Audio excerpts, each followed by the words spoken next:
Donc, petite explication par rapport à la pizzeria. Dans le premier épisode, tu as vu comment on fait une ouverture de pizzeria. Maintenant, on passe au côté pratique des choses. Donc ici, c'est la préparation numéro 2. Tu verras, donc ici, il y a ce qu'il faut mettre sur les pizzas et dans l'ordre. Hein. NA, ça veut dire pas d'application, donc il n'y a rien à faire. Par exemple, pour la Diavola, sur la préparation 2, donc quand elle sort du four, il faudra donc rajouter le salami piquant. Donc là, ici, c'est tout ce qui concerne les préparations en sortie de four. Là, ici, on a les préparations qui sont avant de rentrer dans le four. Et ici, on a la tablette qui permet de voir l'ordre chronologique des pizzas qu'il faut réaliser. Et là, tu as une imprimante qui va sortir des tickets pour l'application Takeaway. Alors là, on a une machine ici qui permet de raplatir les pâtons dans le cas où on est vraiment dans la merde et que la pâte ne réagit pas bien par rapport à un étalage à la main. Là, il y a le four. Ici, il y a les pelles. Là, il y a les boîtes, les pyramides de boîtes. Donc là, ça, c'est les boîtes destinées aux enfants. Ça, c'est les boîtes destinées aux pizzas classiques. Et ça, c'est les boîtes destinées aux petits pains à l'ail, petits pains au choix et petits pains 4 fromages. Là, on a un autre ordinateur. Ici, on a une tablette. Et alors, là, la trancheuse. Là, les boîtes pour les nuggets avec les couvercles qui vont avec. Les nuggets qui se trouvent dans le congélateur qui sont là. Ensuite, je vais te montrer maintenant comment ça fonctionne au niveau de la tablette et au niveau de l'encodage. Donc ici, on a donc Google Chrome. On lance simplement l'application. Hop, si elle veut bien. Normalement, automatiquement, 3 onglets vont s'ouvrir spontanément. Donc, le premier onglet ici, c'est Deliveroo. Donc, c'est comme Takeaway. Après, on a l'onglet e-boutique. Et ici, on a l'onglet qui permet de voir les pizzas qu'on a à vendre. C'est ce que le client verra quand il veut passer la commande. Ici, on a les formulaires dans lesquels le menu, quoi, comme ça, les gens peuvent voir ce qu'on a à proposer s'ils n'ont pas envie d'aller voir sur Internet et qui viennent passer une commande directement dans la pizzeria. Alors, on a aussi donc Deliveroo, c'est ce que j'expliquais, il est là. Après, on peut se connecter ici, dans l'application qui permet de gérer les commandes. Donc, si je vais ici sur le Pending Order, je clique là, et là, je vois qu'à 18h30, il y a donc une commande ici pour Delphine. Elle veut une burrata, une americano et une barbecue. Elle va payer un total de 45,50 €. Et quand elle aura payé et qu'elle sera partie de ses pizzas, on cliquera sur valider la vente. Donc ça ici, ça permet de voir l'ensemble des commandes qui arrivent par Internet. On peut aussi les encoder à la main quand on a une commande téléphonique. Alors on va ici sur nouvelle vente, à emporter ou livraison. Là on choisit le produit, ici par exemple en l'occurrence pizza, et on va dire que c'est une pizza Scampi. J'appuie sur pizza Scampi, hop. Je dis qu'il en faut qu'une, je fais valider. Ensuite, je dis à quelle heure il veut les pizzas. Mais d'abord, je vérifie le nombre maximum de pizzas qu'on est censé faire. Donc, quand on est en équipe réduite, c'est-à-dire avec des gens qui n'ont pas l'habitude de venir ou qui ont peu d'expérience. Et donc, par rapport à ça, on est à un débit maximum de 4 pizzas au quart d'heure. 4 voire 5 pizzas. Donc, on doit toujours aller vérifier dans l'horaire pour voir si on ne va pas dépasser les 4 pizzas au quart d'heure. Donc ici, la commande, en l'occurrence, il veut une pizza Scampi et il veut une pizza Scampi, on va dire, pour 18h45. Donc la première chose que je vais aller vérifier, c'est est-ce qu'à 18h45, j'ai des disponibilités? Donc je regarde et je vois qu'il n'y a qu'une seule commande à 18h30, mais que le prochain quart d'heure, il n'y a pas de commande. Oui, parce qu'ici, ça fonctionne par quart d'heure. Donc c'est 18h, 18h15, 18h30 et ainsi de suite jusqu'à 21h le vendredi. Donc ici, on voit qu'il y a une commande à 18h30 mais qu'il n'y a pas à 18h45. Et la personne qui t'appelle pour commander donc sa pizza Scampi, elle veut la commande pour 18h45. Donc, J'ai vérifié, tout est OK. Maintenant, on va pouvoir la mettre à 18h45. Donc, j'appuie ici sur l'horloge, je fais 18 et puis 45 et je bloque. Je mets le petit check pour dire que c'est OK.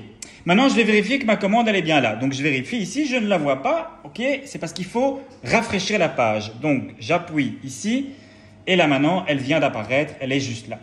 Donc, ici, on a 3 pizza, il y a un petit hashtag 3 et donc ça voudrait dire qu'on pourrait rajouter sur cette commande-là encore une seule pizza. Si maintenant il y a une autre commande après, eh ben, il va falloir rajouter ça sur le quart d'heure d'après. Si ce quart d'heure-là est complet, alors on rajoutera sur le quart d'heure suivant et comme ça, ainsi de suite. Donc ici, on voit donc cette fameuse pizza Scampi, voilà. Et maintenant, il y a une nouvelle commande qui arrive et il veut ça aussi pour 18h45. Donc on retourne dans la tablette, nouvelle vente.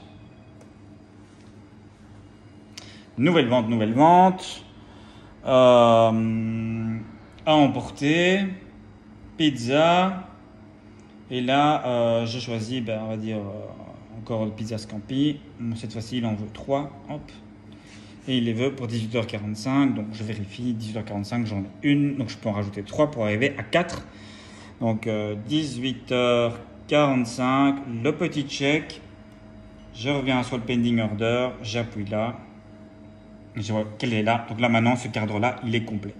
Voilà. Là, maintenant, je vais aller les effacer. Donc, je rentre dedans, puisque c'était des commandes test. Supprimer. Supprimer. Je retourne sur l'autre aussi. Pending order. Hop. Scampi. Je la supprime. Supprimer la vente. Voilà. Là, c'est bon. Alors, on revient sur le pending order. Là. Et donc, ici, on voit qu'il y a un petit bonhomme à côté de valider la vente. Ça veut dire que c'est des commandes qui sont importées. S'il y a un petit vélo, ça veut dire que c'est des commandes en livraison. Tout ça, c'est des commandes qui sont donc réalisées via le site e-boutique. Alors, côté client, qu'est-ce qui se passe? Le client, lui, voit ça. Et imaginons qu'il veut passer une commande. Mais ça, il est assez grand pour le faire. Il appuie ici sur pizza. On arrive à cet endroit-là. Admettons qu'il veut une Stella. Hop. Il dit s'il veut des suppléments. Ou par exemple, il veut un supplément pesto. Hop. Il va tout en bas. Il clique sur ajouter. Ensuite, il fait continuer. Là, il met son nom, blablabla, tac, tac, hop. Puis, il choisit son horaire. Et ensuite, il clique sur paiement. Et là, alors, ça fait le paiement. Mais bon, ça, c'est le côté client que normalement, nous, on ne voit jamais puisque les clients sont grands assez pour commander sur le site internet. Donc là, je t'ai montré comment fonctionnait la tablette et comment surtout ne pas dépasser 4 pizzas au quart d'heure. Tu verras que tout le monde veut manger entre 18h30 et 19h. Mais malheureusement, ici, on ne fait pas de la magie. On ne claque pas des doigts et les pizzas sont réalisées. Ça demande du temps que les gens ne comprennent pas. Et qu'ils ne comprennent pas que le vendredi, c'est la plus grosse soirée. Donc, qu'est-ce qui se passe? Eh bien, ils vont tout simplement dire tant pis. Et ils se feront des pâtes au beurre. Je m'en balèque. Mais en tout cas, c'est comme ça que ça se passera. Donc, là, je t'ai montré comment ça fonctionnait. Pour Takeaway, c'est ici, sur cette tablette qui est juste là. Et ça va faire une petite musique classique. Il faudra accepter par rapport à l'horaire.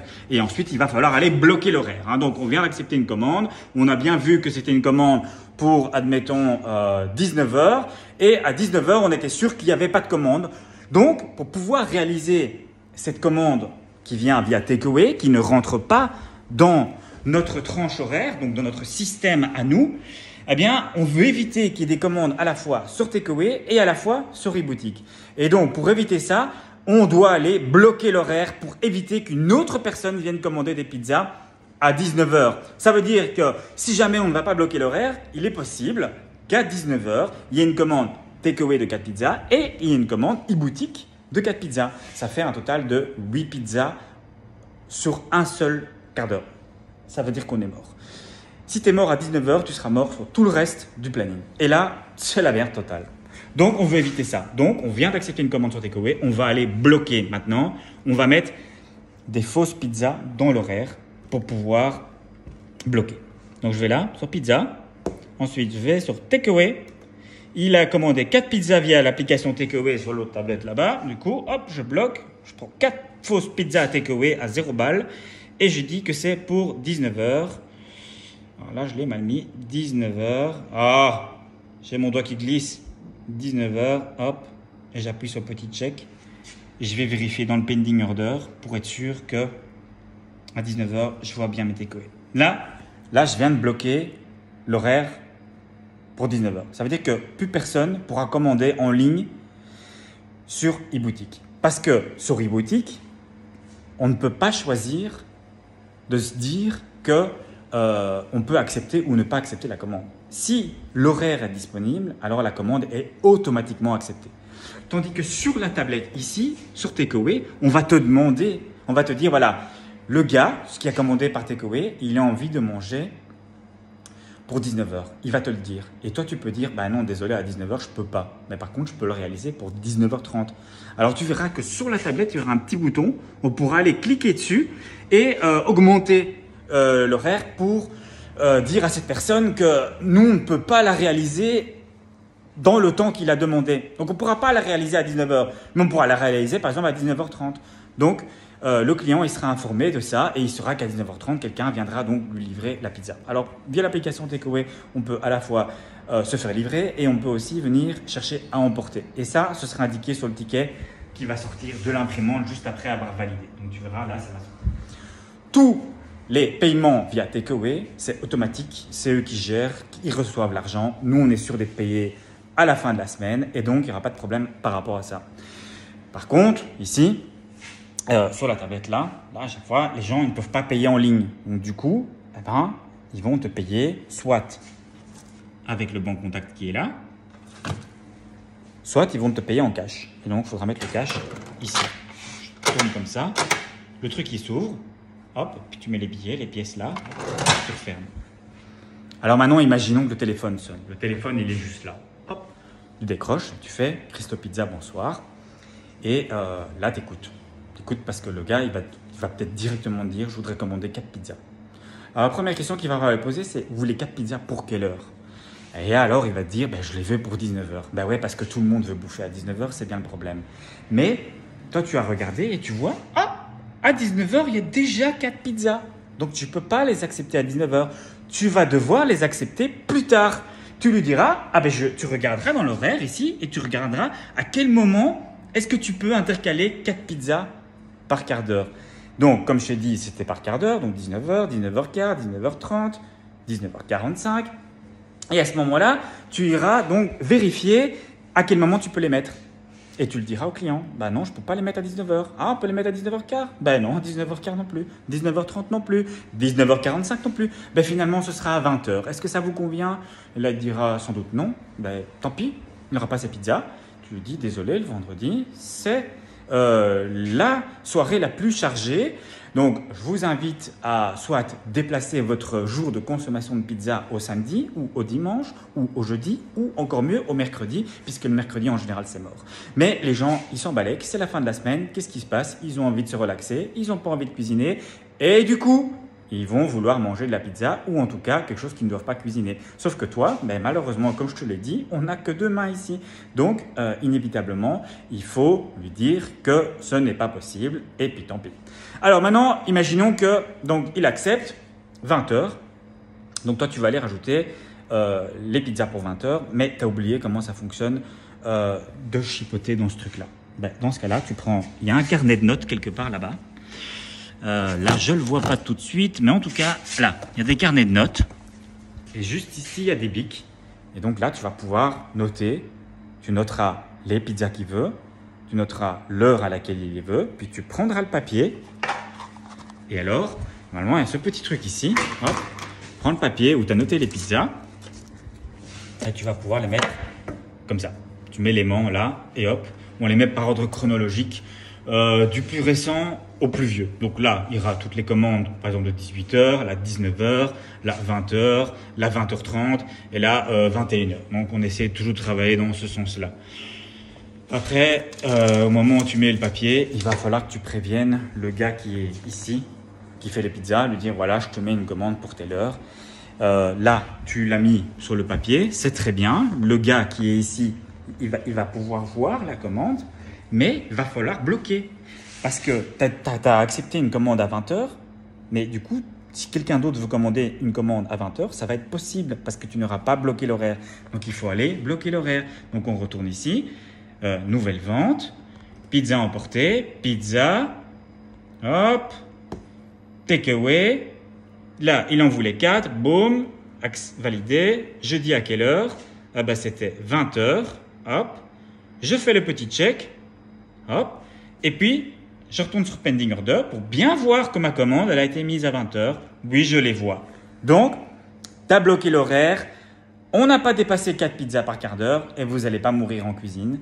C'est le principal. Parce qu'un cauchemar en cuisine, un vendredi, si tu as merdé quelque part, c'est-à-dire que s'il y a des pizzas qui sont restées accrochées dans le four là, ou si tu n'as pas été assez vite, ou tu as accepté des commandes de clients qui venaient là au comptoir, en pensant évidemment que tu n'as que eux comme clients, parce que sinon ce serait trop facile, eh ben, à ce moment-là, tu vas te foutre dans la merde. Et non seulement tu vas te foutre toi dans la merde, mais tu vas foutre tout le reste de l'équipe dans la merde aussi, parce qu'ils vont tous trimer pour essayer de rattraper le quota de 4 pizzas par quart d'heure, parce que toi, tu n'as pas fait attention et tu as rajouté 3 pizzas en plus sur le quart d'heure. Ça fait donc 7 pizzas. Si tu les mets trop tôt et que l'horaire se remplit trop rapidement, vous allez être vite dans la merde. Donc, il faut tout le temps faire attention à l'horaire pour éviter de dépasser le taux maximum de pizza qu'on peut réaliser au quart d'heure. Voilà, je crois que je l'ai dit assez clairement. Mais en tout cas, il faut faire gaffe à tout ça. Alors, je te disais ici, tu as toutes les boîtes qui sont là. Et quand il n'y en a plus, il faut aller en récupérer là-haut. Là, tu as les boîtes à calzone. Quand il y a des temps morts, on fait des boîtes. Alors, en haut, tu verras, il y a un endroit en haut, là, là-bas. Tu passes là, puis tu montes l'escalier et tu verras là en haut, il y a des boîtes. Il y a des boîtes à calzone, il y a des boîtes à pizza classique, il y a des boîtes à pizza enfant et il y a des boîtes à petit pain. Eh ben, il faut plier les boîtes. Et en général, on plie les boîtes ici. Donc, tu mets tes boîtes là et puis tu les plies. Tu demandes aux gens qui sont autour de toi, ils vont t'expliquer comment faire. Alors, dans l'Oreca, rien faire, ça n'existe pas. C'est-à-dire qu'il y aura tout le temps un truc à faire dans le sens où, par exemple, dans une administration, quand tous les dossiers ont été traités, à un moment donné, tu ne sais pas faire plus que ce qui est à faire. Mais dans le RECA, il y a tout le temps un truc à faire. Donc, si jamais, il faut vérifier le stock des boissons là-bas, qu'il est bien rempli. Il faut vérifier les boîtes là-bas, qu'il y ait toujours des pyramides. Vérifier qu'il y ait des boîtes toujours bien remplies ici. En général, il y a des boîtes là derrière. Au cas où vous videz la première zone là, eh ben, il y aura encore donc des boîtes derrière. Vous n'allez pas être dans la merde à commencer à faire des boîtes en plein milieu de ce qu'on appelle un coup de feu dans l'Oreca. Le coup de feu, c'est au moment où tout le monde veut bouffer en même temps et ça se passe à Perouet entre 18 et 20 heures. Après, malheureusement, les gens ils veulent plus bouffer. Me demande pas pourquoi. Moi, je pensais que les restos c'était jusque 22, mais ici c'est pas le cas. Donc, on fait avec. Eh ben, pendant ce coup de feu-là, il faut essayer d'envoyer un maximum. Et pour être efficace et envoyer un maximum en 2 heures de temps, eh ben, il faut qu'il n'y ait pas un seul couac dans la cuisine. Il faut que ça roule comme sur des roulettes. Il peut ne jamais y avoir de rupture de marchandises parce que sinon, on est bon pour aller faire de la marchandise, couper les oignons, couper les poivrons, couper les courgettes, couper la mozzarella, couper ci, couper là. Et tous ces trucs-là prennent du temps. C'est des secondes de perdu par là, des secondes de perdu par là. Ça fait un homme en moins dans la cuisine. Et à ce moment-là, ça devient vite la merde. Alors, on essaye de pré-mâcher un maximum le travail. Et là, tu viens d'entendre ding ding. Ça veut dire qu'il y a une nouvelle commande qui est arrivée. Donc, ici, on voit qu'il y a une nouvelle commande. Là, c'est la 5269. Et je rafraîchis et on va voir, c'est une vraie commande hein, qui vient d'arriver par Internet là maintenant.